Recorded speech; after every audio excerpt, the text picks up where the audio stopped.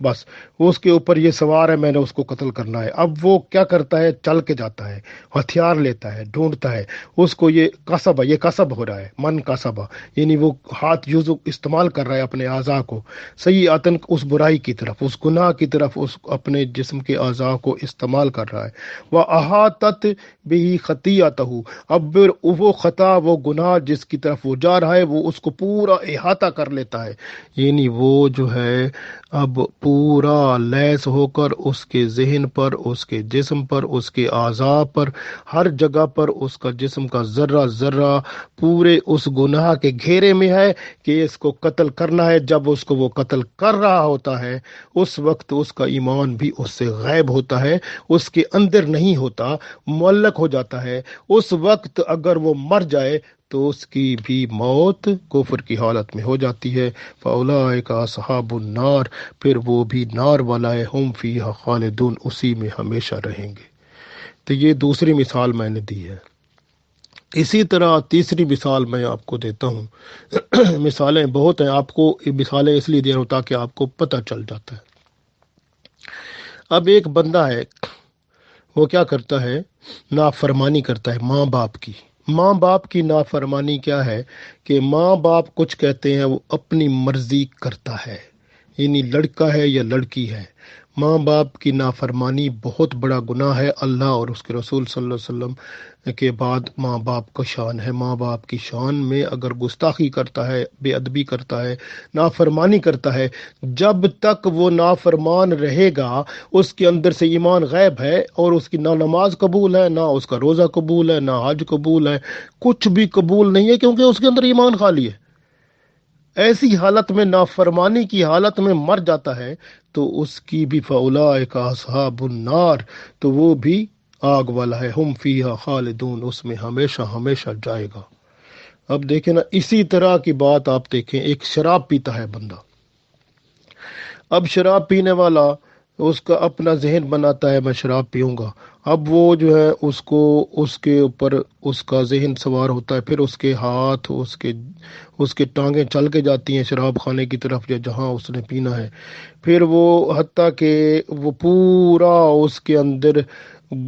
پورے جسم کے اعضاء استعمال ہو جاتے ہیں، ذہنی طور پر مکمل طور پر پینے میں، شراب پینے میں وہ لگ جاتا ہے۔ جب وہ یہ کام کر رہا ہوتا ہے اس وقت اس کے اندر سے ایمان غائب، اور حالت جو ہے اس کی ایسی ہوتی ہے کہ وہ ایمان اس کے اندر ہوتا نہیں ہے، اور پھر کیا ہوتا ہے، پھر وہ کفر کی حالت میں ہوتا ہے، اور اس وقت اگر کفر کی حالت میں مر جائے، اولئک اصحاب النار، تو وہ نار والا ہے، آگ والا ہے، ہم فیہا خالدون، پھر وہ آگ میں چلا جاتا ہے، ہمیشہ اس پہ رہے گا۔ یہ صرف ایک شرط ہوتی ہے کہ اگر وہ مرے نہ، اس حالت میں بچ جاتا ہے، اور وہ گناہ کے بعد بچ جاتا ہے بندہ، یعنی گناہ کرتا ہے اس کے بعد وہ اس گناہ میں مرتا نہیں ہے، وہ بچ جاتا ہے، تو پھر وہ توبہ استغفار کرے تو پھر بچت پاسبل ہے۔ اگر توبہ استغفار نہیں کرتا یا کرتی اور یہ گناہ دوبارہ کرتا ہے یا دوبارہ کرتی ہے،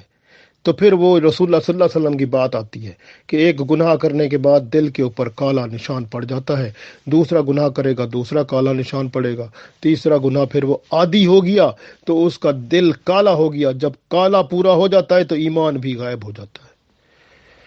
تو کام پھر خراب ہو جاتا ہے اس کا۔ اس لیے عادی جو مجرم ہوتا ہے، جو عادی ہو جائے کسی گناہ کا، چاہے زنا کا، چاہے شراب کا، چاہے ماں باپ کی نافرمانی کا، چاہے قتل و غارت کا، چاہے کسی گناہ کا، تو وہ اس کی حالت بھی یہی ہے پھر، فاولئک اصحاب النار ہم فیہا خالدون، تو وہ بھی آگ والے لوگ ہیں۔ صرف ایک چیز بچاتی ہے بس ہمیں اس سے، توبہ اور استغفار۔ وہ اگر مرنے سے پہلے نصیب ہو گئی تو الحمدللہ، نہ ہوئی تو ککھ نہیں، پھر سب تباہی بربادی، ککھ نہ بچا بندے کا، سارے اس کے۔ اس لیے کسبہ لفظ جو اللہ نے اس میں استعمال کیا ہے، اس میں سے سارے گناہ، وہ گناہ جس میں بندہ پاؤں کے ساتھ چل کے جاتا ہے، ہاتھ کے ساتھ، جس طرح ہاتھ کے ساتھ والا گناہ چوری کرنے کا، فرض کرے چوری کرتا ہے بندہ، جب وہ چوری کر رہا ہوتا ہے اس وقت اس کے اندر ایمان تھوڑا ہوتا ہے، وہ اس وقت تو اللہ کے حکم کے اوپر چلا ہوتا ہے نا، اللہ کے حکم کے اوپر بیٹھا ہوتا ہے، یعنی اللہ تو وہ خود بنا ہوتا ہے استغفر اللہ نعوذ باللہ، کیونکہ اللہ نے تو اس کو فرمایا تھا کہ تو چوری نہ کر، ہے تو لیکن وہ کر رہا ہے نا، تو اس کا مطلب اللہ کے حکم کو تو وہ اس نے نیچے کر دیا، خود اوپر بیٹھ گیا، اللہ کے حکم پہ بیٹھ گیا، اللہ کی نافرمانی کر رہا ہے نا، اس وقت ایمان ختم ہو جاتا ہے۔ اور پھر جب چوری وہ کر لیتا ہے اور اگر بچ گیا، اس وقت پکڑا نہ گیا یا وہ مرا نہ، تو پھر تو اگر توبہ کر لے تو علیحدہ بات ہے، اگر توبہ استغفار نہ کی اور چوری کرتے ہوئے ہی مر گیا تو پھر اس کا بھی کیا ہو گیا؟ فاولئک اصحاب النار، تو یہ بھی آگ والے ہیں، ہم فیہا خالدون، اسی میں پھر ہمیشہ رہیں گے۔ کیونکہ رسول اللہ صلی اللہ علیہ وسلم کے زمانے میں جب آپ کو پتہ ہے نا، ایک حالانکہ وہ تو صحابی تھا نا، جو جس کو کلمہ نہیں پڑھنا آ رہا تھا، اور پھر رسول اللہ صلی اللہ علیہ وسلم ان کے پاس گئے اور پوچھا کہ اس کی والدہ میں سے کوئی ہے زندہ؟ تو انہوں نے کہا ہاں والدہ زندہ ہے۔ تو پھر انہوں نے کہا ٹھیک ہے جی، ان کو والدہ کو بلائیں۔ والدہ بلائی گئیں تو ان سے پوچھا گیا کیا وجہ، اس کو آپ معاف کیوں نہیں کرتی؟ اس کے اوپر کلمہ جاری جو نہیں ہو رہا اس کے زبان پر، تو اس کی وجہ آپ کی نافرمانی ہے۔ یہ کیا نافرمانی کرتا تھا؟ اس نے کہا یہ میرے ساتھ سختی سے پیش آتا تھا، ایک نہ مجھے کوئی تنگی کرتا تھا، کچھ نہیں، بس سخت زبان سے سختی کرتا تھا، جب بولتا تھا ایسے بڑھوں کر کے بولتا تھا، بڑا خطرناک کر کے، مطلب سختی بولتا تھا۔ تو پھر کیا ہوا، رزلٹ کیا ہوا؟ تو کیا ہوا، رسول اللہ صلی اللہ علیہ وسلم نے فرمایا کہ یہ جو ہے نا اب آگ کا مستحق ہے۔ میں یہ دیکھیں، اگر میں اس کو آگ میں ڈالوں تو یہ آگ کم ہے، لیکن اللہ کے ہاں اگر یہ مر گیا تو یہ ڈائریکٹ اللہ کے ہاں آگ میں جائے گا، جو دوزخ میں جائے گا ڈائریکٹ۔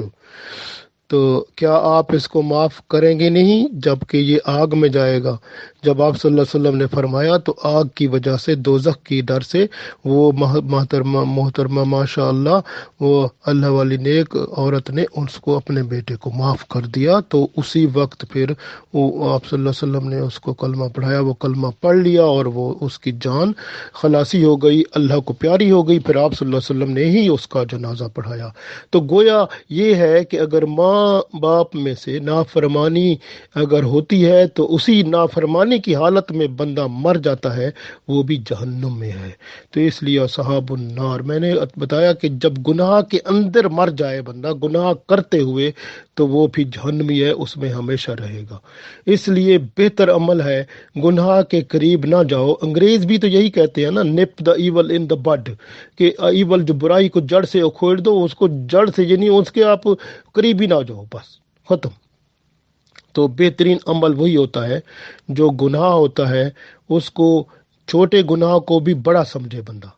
یعنی اب یہ ہے کہ بعض اوقات چھوٹا گناہ بندے کے لیے بڑا ہو جاتا ہے، اور گناہ جب بندے کا احاطہ کر لیتا ہے تو نجات کی ساری راہیں بند ہو جاتی ہیں۔ اور بعض اوقات ایسا ہوتا ہے چھوٹے چھوٹے گناہ مل مل کے نا وہ ایک بڑا بن جاتے ہیں، اور پھر کک نہیں بچتا۔ جس طرح اب ایک قسم کا گناہ بندہ کرتا ہے، دل پہ کالا نشان پڑ گیا، دوسرا کوئی اور طرح کا گناہ کرے گا، دوسرا کالا نشان پڑ گیا، تیسرا کرے گا اور کالا نشان پڑ گیا، حتیٰ کہ اگر اس کا دل ہی کالا ہو جائے تو اندر پھر ایمان خاتمہ ہو جائے گا، تو کک نہیں بچے گا۔ تو بہتر ہے بندہ، اسی لیے تو رسول اللہ صلی اللہ علیہ وسلم نے فرمایا، حدیث ہے مسند احمد میں، کہ گناہوں کو حقیر نہ سمجھا کرو۔ رسول اللہ صلی اللہ علیہ وسلم فرماتے ہیں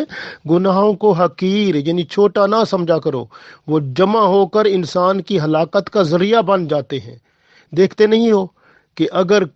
کئی آدمی ایک ایک لکڑی کا ٹکڑا اٹھا کر لے آئیں تو لکڑیوں کا انبار لگ جاتا ہے، پھر اگر اس میں آگ لگائی جائے تو کتنی چیزیں جل جاتی ہیں۔ اب یہ آپ صلی اللہ علیہ وسلم نے جب بتایا کہ یہ، اس سے دیکھیں آپ خود ہی کہ جو ہے گناہ کو چھوٹا نہ سمجھو۔ گناہ جب چھوٹے چھوٹے کٹھے ہو جاتے ہیں نا تو بڑا گناہ بن جاتا ہے، پھر وہ تباہی اور جہنم میں لے جانے والا ہو جاتا ہے۔ تو اس لیے جو ہے ہمیشہ گناہ کو چھوٹا نہ سمجھو۔ چھوٹا گناہ آہستہ آہستہ بڑا ہو جاتا ہے اور پھر بندے کو تباہی کی طرف لے جاتا ہے۔ اسی طرح کسی کو حرام کھانے کی عادت ہے، شراب پینے کا تو علیحدہ میں نے بتایا، کچھ لوگ ہوتے ہیں وہ رشوت کھانے کی عادت ہے، حرام، وہ رشوت حرام ہی ہوتی ہے نا۔ جب بندہ رشوت لے رہا ہوتا ہے، اگر وہ مر جائے اسی وقت، وہ تو حرام لے رہا ہے نا ایک قسم کا، وہ اسی وقت اس کی وہ موت ختم ہو گیا، اس کا کام سارا خراب ہو گیا، تو وہ اصحاب النار میں چلا گیا۔ گناہ کرتے ہوئے بندہ مر جائے تو اس کی خیر نہیں ہے، بس سمپل سی بات ہے۔ اگر توبہ اس کو نصیب ہو گئی مرنے سے پہلے تو اللہ مہربان ہے، تو بہت مہربان ہے، پھر اللہ تعالیٰ مہربانی فرماتا ہے۔ لیکن گناہ کرتے ہوئے اگر بندہ مر جاتا ہے تو پھر ہم تو کچھ نہیں کہہ سکتے، کیونکہ یہ تو قرآن پاک اور شریعت اور اسلام پورے کے اندر ہے کہ اس کی جو جگہ ہے پھر وہ آگ ہے۔ تو اس لیے گناہوں سے بچو اور کوشش کرو کہ ہر وقت جو ہے اپنے آپ کو گناہوں سے بچاؤ۔ اور ایسے گناہ ہوتے ہیں بندے کو وہ گھیر لیتے ہیں، اور بندے کا جب مسلمان پر گناہ سوار ہو جاتا ہے تو اس وقت وہ آہستہ آہستہ ایسی حالت ہوتی ہے کہ جب گناہ مکمل سوار ہو جائے تو وہ ایمان سے بندہ خالی ہو جاتا ہے۔ کیونکہ آپ کو پتہ ہے نا کہ جب کسی چیز میں آپ دیکھیں نا، کسی چیز سے کوئی چیز نکالنی، کوئی اور چیز ڈالیں گے تو پہلی چیز اس میں سے نکلے گی تو دوسری اس کے اندر جائے گی نا۔ تو اس لیے یہ جو ہے نا گناہ جب بندے کے اندر آتا ہے نا، وہ جہاں پر ایمان ہوتا ہے وہاں گناہ نہیں ہوتا، کیونکہ گناہ جو ہے وہ ایمان جو ہے گناہ کا دشمن ہے۔ ایمان جہاں ہوتا ہے گناہ کو نہیں آنے دیتا۔ اور ہاں، اگر وہ ایمان بہت کم ہے اور گناہ کی رفتار بہت تیز ہے تو وہ ایمان کو بھی خارج کر دیتا ہے، ایمان کو علیحدہ خارج کر کے اس کی جگہ لے لیتا ہے۔ تو اس طرح سے گناہ سے بھر جاتا ہے۔ جب بندے کا سارا سلسلہ پورے کا پورا گناہ سے بھر جاتا ہے تب پھر وہ گناہ احاطہ کر لیتا ہے، گھیر لیتا ہے بندے کو، نجات کی ساری راہیں بند کر دیتا ہے۔ اور پھر کیا ہوتا ہے، پھر آپ دیکھیں کہ وہ گناہ جب ہو رہا ہوتا ہے اور وہ اس وقت ایمان بندے میں ہوتا نہیں ہے۔ اگر گناہ کے بعد اگر بندہ بچ گیا تو پھر وہ جتنا اس کا ایمان ہوتا ہے وہ اس کے اندر دوبارہ آ جاتا ہے، اور پھر وہ اگر گناہ کا عادی ہو جائے تو پھر وہ اللہ ہی مالک ہے اس کا۔ تو اس لیے بہتر عمل ہے آج توبہ استغفار کریں، گناہوں سے بچیں، اور ایمان جو ہے اس کو اپنے ساتھ رکھیں، تاکہ ایمان کے بغیر ہمارا راستہ نہیں ہے، کیونکہ اللہ نے خود ہی فرمایا ہے۔ دیکھیں اگلی آیت میں، والذین آمنوا، وہ لوگ جو ایمان والے ہیں، وعاملوا الصالحات، اور جو نیک اعمال کرتے ہیں، اولئک اصحاب الجنہ، وہی لوگ تو جنت والے ہیں، ہم فیہا خالدون، وہ جنت میں ہمیشہ رہیں گے۔ مومن جو ہوتا ہے نا اس کے اندر ایمان ہوتا ہے۔ ایمان جو ہوتا ہے وہ گناہ کرنے سے بندے کو ڈراتا ہے، تو گناہ سے ایمان جو ہوتا ہے بندے کو بچاتا ہے۔ اور جن میں ایمان نہیں ہوتا، چاہے اعمال صالح جتنے بھی کر لو، وہ جنت میں تھوڑا جائے گا بندہ۔ اب دیکھیں یہ جو ہے عیسائی ہیں، یہودی ہیں، دوسرے ہیں، کفار ہیں، کتنے اچھے اچھے کام کرتے ہیں، بڑے بڑے کام کرتے ہیں، غریبوں کی مدد کرتے ہیں، سیلاب آ جائے وہاں پہنچ جاتے ہیں، کسی جگہ کیسے کیسے کام ہوتے ہیں، ہے نا جی؟ تو اتنے بڑے بڑے کام ہوتے ہیں لیکن ایمان نہیں ہے، تو ایمان کے نہ ہونے کی وجہ سے یہ پھر جہنمی بن جاتا ہے بندہ۔ تو اس لیے میں نے عرض کیا، ایمان کے نہ ہونے سے اعمال صالح جو ہیں وہ جنت میں نہیں لے جا سکتے۔ ایمان پلس اعمال صالح پھر جنت میں جانے کا سلسلہ بنتا ہے۔ ایمان بندہ جو ہے اپنے ایمان کو پختہ بنائے، پکا بنائے۔ یہ جو تفرقہ والے جو لوگ ہیں نا ان سے بچو۔